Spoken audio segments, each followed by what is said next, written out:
In the previous episodes, we discovered the cold laboratory of the behaviorists and the mechanical gears of the human algorithm.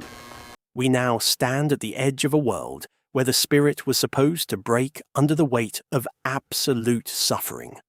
Welcome to Episode 8 of our journey through the human mind. This is Viktor Frankl and the discovery of meaning in the heart of darkness. Today, we leave the safety of the laboratory behind and enter the most profound test of the human soul.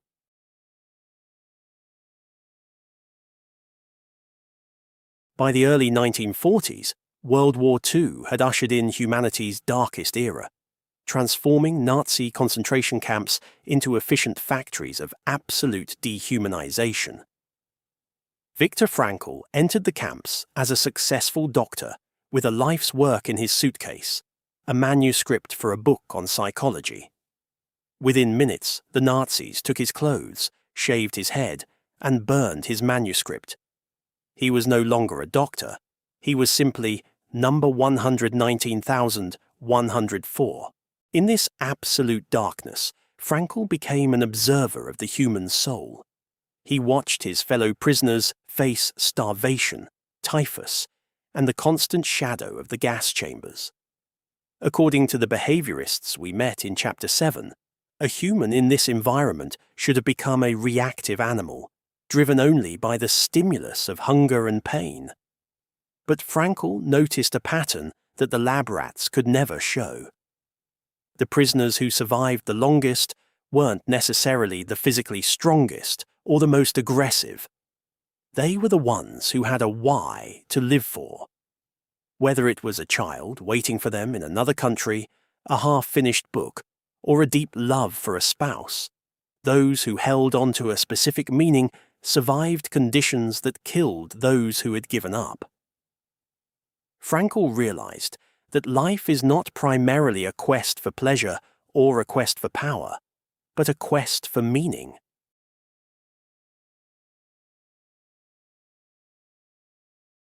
After the war, Frankl founded Logotherapy, from the Greek logos, meaning meaning.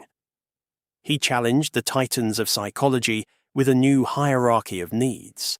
He argued that the primary drive in humans is the will to meaning.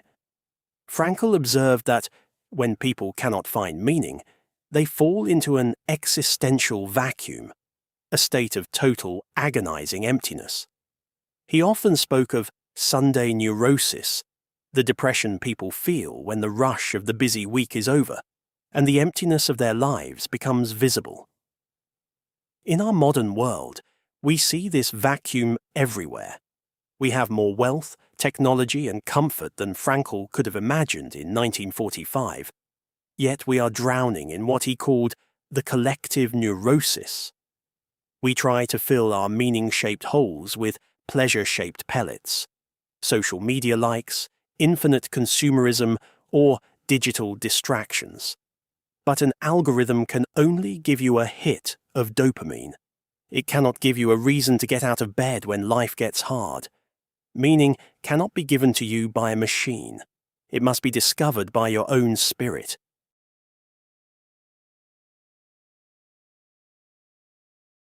Frankl taught that meaning is like a radio signal. It is always playing, you just have to tune into it. He identified 3 ways we can find meaning in our lives, no matter how dire the circumstances. 1. Creative values, work and deed. This is the meaning found in creating something or performing a task. It is the artist at their canvas, the parent raising a child, or the engineer building a bridge. It is the work that only you can do, and the realization that the world would be less without your unique contribution. 2. Experiential values, love, nature, and art. This is the meaning found in experiencing something, or someone, in their uniqueness. Frankl found this by looking at a sunset over the camp, or by holding imaginary conversations with his wife. Love is the highest way to grasp another human being in the core of their personality. It is seeing the potential in someone even when they cannot see it themselves. 3. Attitudinal values, the triumph of suffering. This is Frankl's most profound discovery.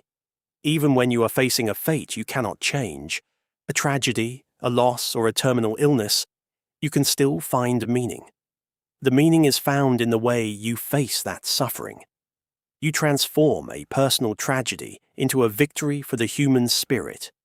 You may not be able to change your situation, but you can always change your attitude toward that situation.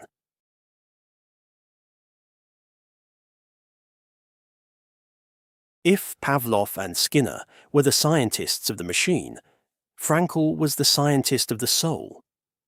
He challenged the behaviorists with one single powerful observation. Between stimulus and response, there is a space. In that space is our power to choose our response. In our response lies our growth and our freedom. Skinner thought the stimulus, pain, dictated the response, misery. Frankl proved that, in that tiny space between the two, the human spirit can intervene. You can be hungry and still share your last piece of bread. You can be in pain and still offer a kind word to a stranger. This is the last human freedom, the ability to choose one's own way in any given set of circumstances. No dictator, no algorithm, and no trauma can enter that space unless you let them.